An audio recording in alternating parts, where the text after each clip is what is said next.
How many sides does a piece of paper have? I'll give you a second. 2? No. It's actually 6. You don't realize it until you start stacking it. There's a lot of things in life that take us by surprise. A lot of things that aren't really as they seem. Like elephants being herbivores. They'd be a lot more scary if they were carnivores. Your parents told you not to talk to strangers. Yet, here we are. When you're talking or conversing with someone online, a lot of times you don't really know that much about them. The nice thing about not knowing anyone's age on the internet is that you can pretty much get in an argument with an 8-year-old and leave feeling superior. That serotonin boost can be exactly what you need some days. A lot of us could use a boost of those happy chemicals to make our lives a lot easier. When you experience depression, your brain refuses to produce, let's call it, a happy hormone, as a reward for your brain cells doing what they're supposed to do. And, as a result, your cells go on strike, refusing to work for no pay, and the whole system comes crashing down, benefiting absolutely nobody involved. Sounds strikingly familiar. History repeats. And speaking of history, it must have been really awkward being the first historian to have ever existed. I can just imagine that conversation happening. It's like, so, what are you doing? Just writing down everything that's been happening. Why? But the way we view history is now changing. At some point, the internet will be older than all humans alive, and future generations will have tons of high-quality video footage of so many extinct animals, old civilizations, and where Santa used to live before the Arctic melted and disappeared. That might make you feel like an old doomer, but remember, the number of people older than you never increases.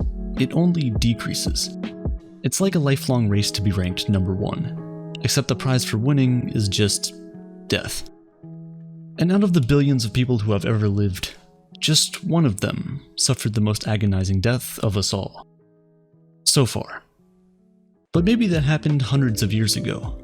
Until trains were invented in 1804, every human who ever lived that experienced a speed upwards of 56 miles per hour was falling to their death. Normally, the floor is what stops gravity from killing us. But if we get too far away from it, gravity uses the floor to kill us. Life is short, so they say. But life is only short if you love your life. Otherwise, it is very, very painfully long. It's like playing a game. In this case, it'd be more painful to lose the game by 1 point than by 100 points. You know what I mean? But enough with being morbid. Good dreams are basically a free trial of a life you could have been living. But in a way, if there are an infinite number of universes, then our dreams aren't actually dreams. They're clips and previews from another universe that we can see into. But our universe isn't so bad. Being able to go to sleep without worrying that you'll get eaten by some random animal is probably the most privileged thing about our modern world. It wasn't always like that, so we should really appreciate it. We don't really appreciate a lot of free things in life, like taking your health for granted all the time. Until you're sick. Only then do you actually care. Oh, and email. We take our own planet for granted almost daily. National parks are a perpetual reminder of what the world would look like if it weren't for humans. Ironic how we enjoy them so much, isn't it? I just blinked, and most of the time, we barely even notice how often we blink. Characters in first-person video games never blink, if you think about it. It doesn't feel like much. It's just one of those manual processes that our bodies do for us that we just forget about. We really take for granted how smooth the insides of our eyelids are. Imagine if they were like sandpaper. Us humans can barely live with one another without trying to kill each other.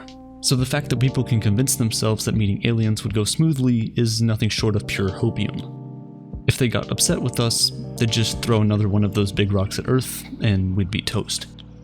And speaking of big rocks, the asteroid that ended the dinosaurs' reign on Earth was technically the highest ratio of killing birds to one stone in Earth's history.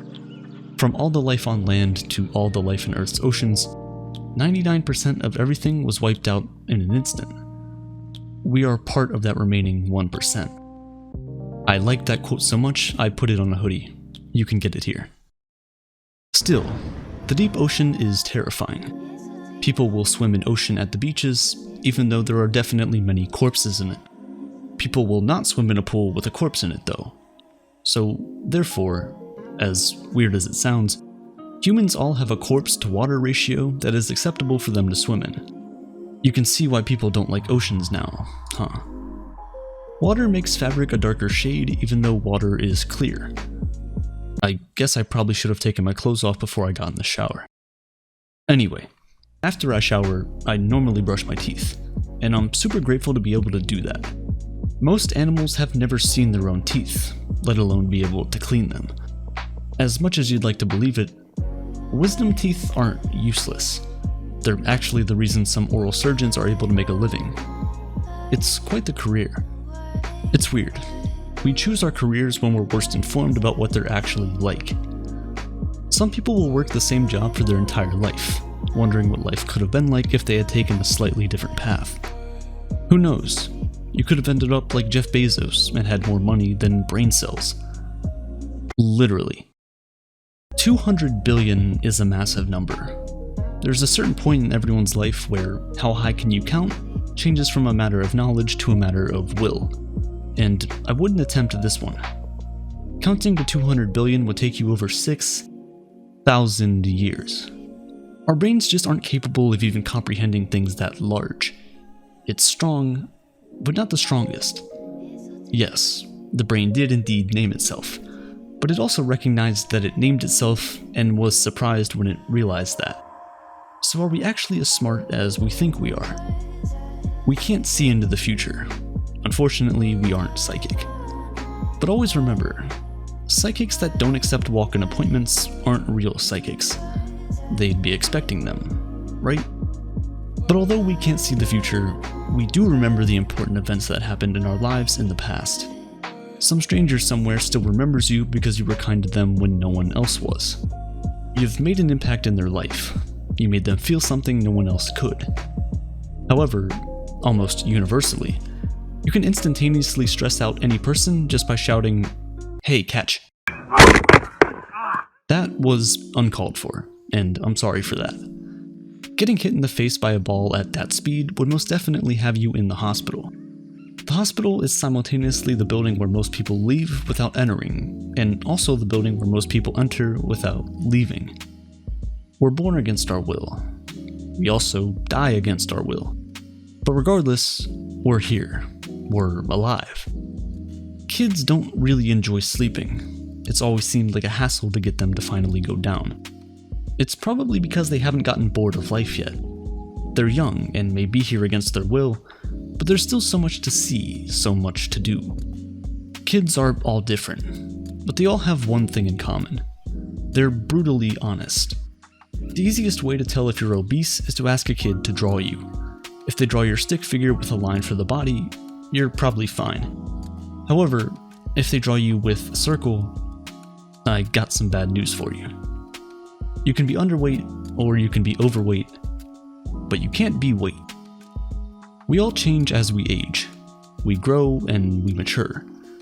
This can be seen in many ways. There was a moment where your mom or dad picked you up as a baby and put you down, only to never pick you up again. You got big, you grew up. If you're still decently young, the odds are that you still haven't met the majority of people who you'll befriend in life. And those are the same people who will inevitably be at your funeral when the lights go out one last time. As sad as it sounds, most guys will receive their first bunch of flowers at their funeral. Go buy your friend a flower. I'm sure he'll appreciate it. If you happen to be older, however, and you go to college at an old enough age, the odds of you taking a history class that are simply life events you experienced is actually quite high. If you happen to be in English class, however, I wish you the best of luck. I understand how English can be difficult to learn. I've always said this.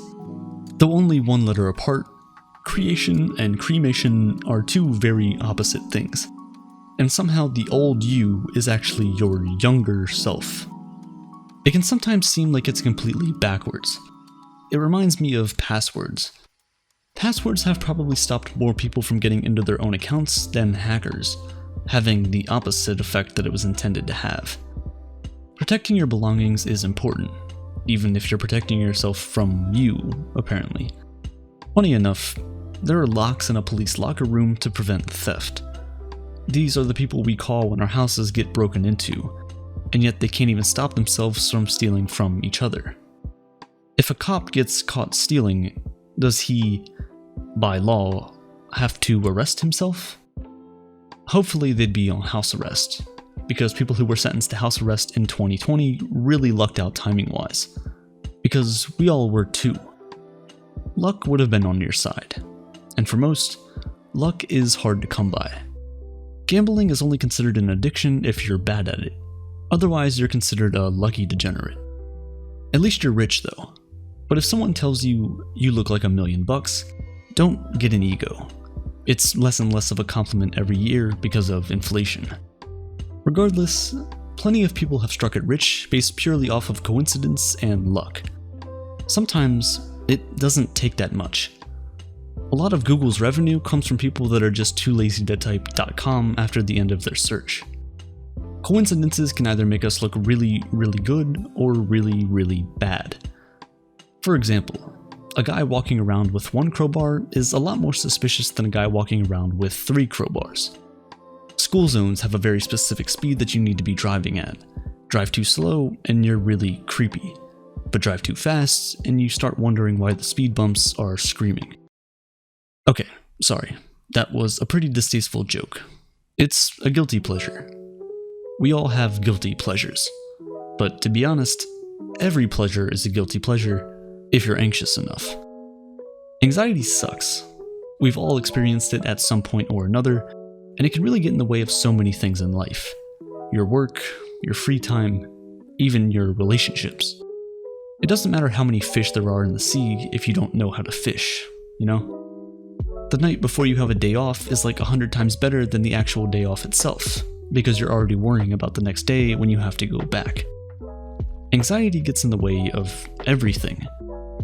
But no matter how anxious or lonely you get, just know that somewhere out there, there's a lonely piece of paper that's been in the same printer tray for years and years on end, simply because new paper is always loaded on top of it before the rest runs out. Everyone and everything has a purpose, except that piece of paper. So don't let it get you down. You've survived every battle you've gone through. You're undefeated. In the end though, we're all losers in the race of time. Time is limited, so make the most of it. Me personally, I'll be seeing if I can make a slinky go down an escalator forever.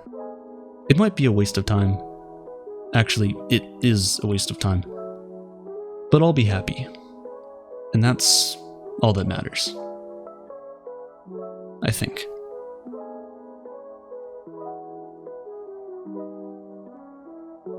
Doing what makes you happy in life should be your number one priority.